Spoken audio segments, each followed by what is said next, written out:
Hello everybody, hopefully you remember, my name's Nick Spencer. I'm one of the academics at Northumbria University working with you on this project. I'm working with the American University of Armenia. Thank you so much for sending me the two videos. I really enjoyed reviewing them. You've made a good start, so well done. It's a difficult project. It's pretty complicated and a little bit complex too. So you have made a good start, and I'm looking forward to seeing how you progress your work. One of the things that I think is worth thinking about is we have a phrase in English called not seeing the wood for the trees, and sometimes it means you're so close up to something that you can't see the big picture. And, and I want to make sure that you both have a look at the big picture, but also zoom in on some of the details. Because this is such a complex project, because it's potentially huge, it could be quite large, you're not going to cover it all. Not in sufficient detail to draw out a specification for the entire solution.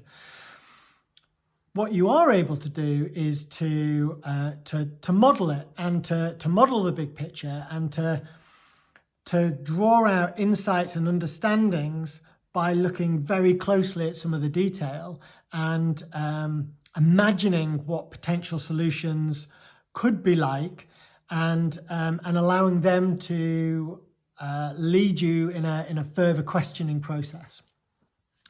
So I always kind of simmer it down to two basic things really on a project like this. So how are you understanding and communicating what the compelling need is? And in a project that's complex, that probably involves a whole range of different types of organization and maybe even multiple organizations of different types of organization. What are the compelling needs from different stakeholder perspectives? And, can you more thoroughly understand the situation by looking at it from that multiple perspectives picture?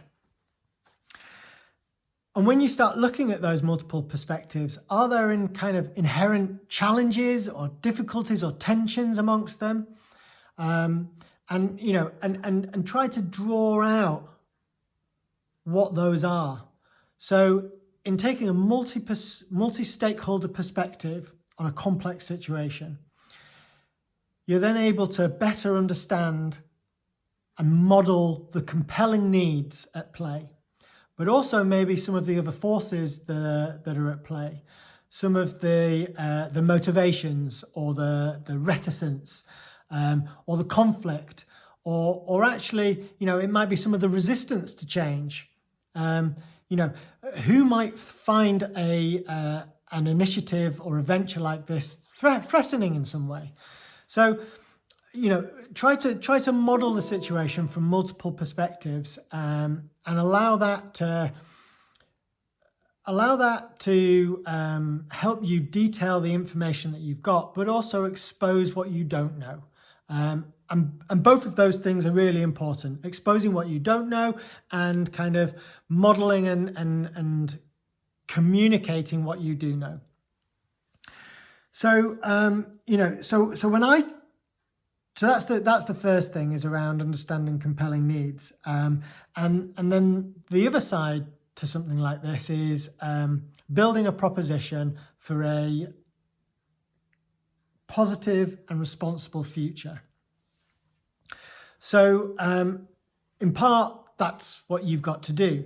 In responding to the compelling needs that you've identified, how do you envisage and imagine a positive and responsible future?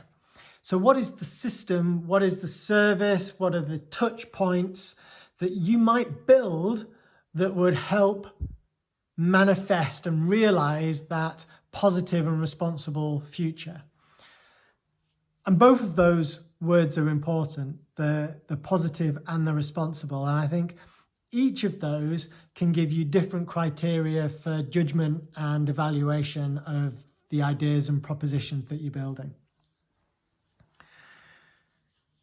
So I guess I've modeled the overarching situation as I've seen it, and you know, we can talk about that when we meet together on Thursday, as well as having a look at how you've modeled it and understood it, and maybe we can challenge each other in a dialogue to help improve and refine both of our models. So, you know, there's two different aspects to this: the compelling need and the positive responsible future. There's also the macro view of seeing the whole wood, of modeling the situation, and then also getting to some of the detail. And for me, that's a really exciting part of this process. So trying to take particular storylines, if you like, through this imagined situation based on the compelling needs that you've identified. You know, take particular organizations or particular initiatives or individuals and think through what the story is from their perspective. Now, this might be somebody based in America who's part of the diaspora, who is well aware of Armenia and its needs, and wants to volunteer and help with some of their expertise that they've built over their lifetime.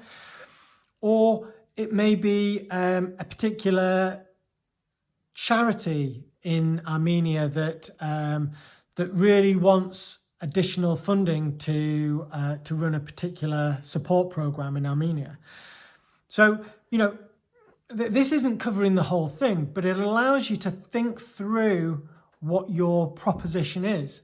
How will what you're building and designing support those individual narratives through this?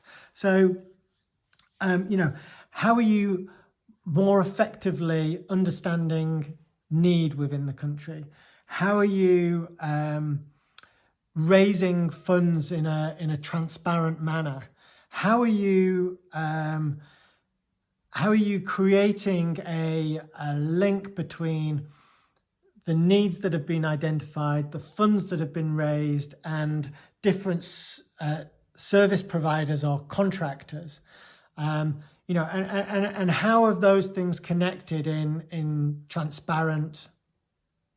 through transparent mechanisms? So thinking through those individual storylines help you to kind of start to tease out some of those fundamental issues that are about fairness or trust or transparency,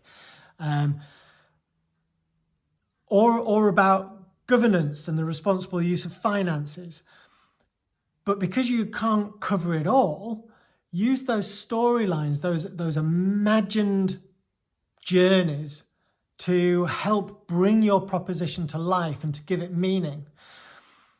And in doing so, you're both modeling the macro view, the overview of the system, and you can question and challenge that.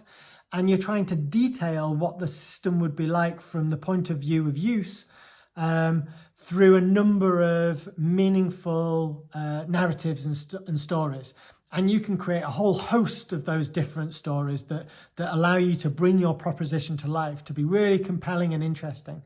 So what I would really like to do in the time that we have in our session is look at some of the work that you've done already, have a discussion about some of these issues, and possibly think about how you might both model the situation, or we can have a discussion about the model you've already got, and think about some of the different narratives that you might work through to try to sketch up and prototype and imagine what this proposition could be like.